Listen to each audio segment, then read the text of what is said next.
যোৱাবাৰো আমাৰ চৰকাৰত যেতিয়া পীযুষ হাজৰিকা ডাঙৰীয়া মন্ত্ৰী আছিলে তেতিয়াও আমি প্ৰচেষ্টা চলাইছিলোঁ যে প্ৰাদেশিকৰণ হওক বা কন্ট্ৰেকচুৱেলক হওক আমি কৰ্মচাৰীসকলক নিশ্চিত দৰমহা যাতে পাব পাৰে তাৰ ব্যৱস্থা কৰিব লাগে। সেই সময়তো বিধানসভাত আইনখন পাছ হোৱাৰ পিছতো বিভিন্ন কাৰিকৰী কাৰণত আমি আইনখনক ৰূপায়ণ কৰিব নোৱাৰিলোঁ আৰু তাৰ ফলত কৰ্মচাৰীসকল চৰকাৰীকৰণ বা প্ৰাদেশিকৰণ হ'ব নোৱাৰিলে।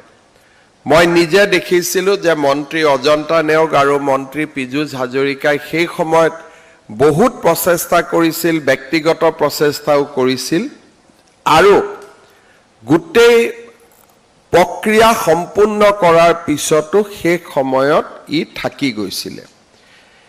এইবাৰ আমি আকৌ এটা প্ৰচেষ্টা চলাইছিলোঁ আৰু বিভিন্ন আইনগত আসোঁৱাহসমূহ দূৰ কৰি আমি অসম পৌৰ নিগম কৰ্মচাৰী প্ৰাদেশিকৰণ আইন 2025 আমি বিধানসভাত অনুমোদন কৰিছিলোঁ আৰু এই আইনখনত 2013 চনৰ 4 ছেপ্টেম্বৰ তাৰিখৰ পূৰ্বৰে পৰা কৰ্মৰত আমি কৰ্মচাৰী বা বিষয়াসকলক প্ৰাদেশিকৰণৰ সুবিধা দিছিলোঁ। লগতে আমি এটা ব্যৱস্থা ৰাখিছিলোঁ যে চৰকাৰী কৰ্মচাৰী নিযুক্তিৰ দিনটোৰ পৰাই আমি তাক ধৰিব লাগে।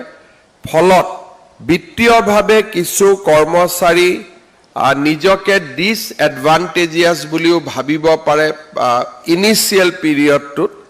সেইবাবে কোনোবাই যদি নিজে প্ৰাদেশিকৰণ হ'ব নোখোজে তেওঁলোকে বৰ্তমানৰ দৰেই পৌৰ নিগম নিকায়সমূহৰ পৰা দৰমহা লৈ নিজৰ কাম কৰি থাকিব পাৰিব।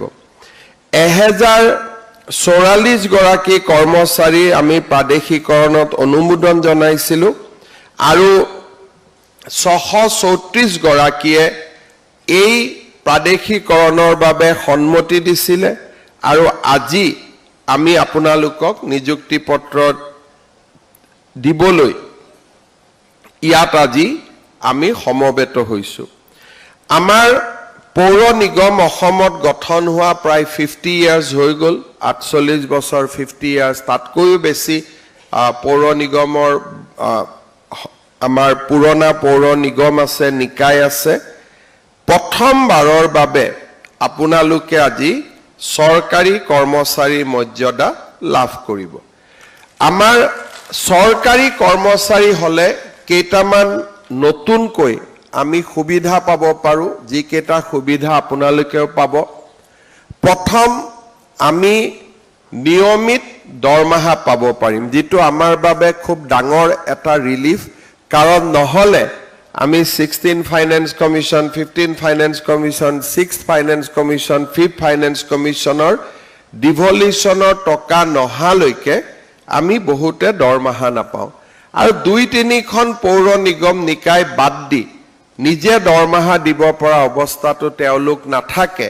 গতিকে স্বাভাৱিকভাৱে পৰিয়ালটো চলোৱাত আপোনালোকৰ যথেষ্টখিনি কষ্ট হৈছিলে।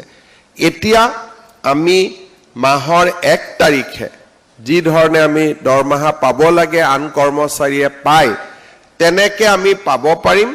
আৰু ডিপাৰ্টমেণ্টে অলপমান ইনিচিয়েল কামখিনি ঠিক কৰি দিলে আমি অহা মাহৰ পৰাই 1 তাৰিখে দৰমহা পাব পাৰোঁ। মই নিশ্চিত যে ডিপাৰ্টমেণ্টে সেই দিশত কামখিনি কৰি দিব, যিহেতু এতিয়া আইনগত কোনো বাধা নাই।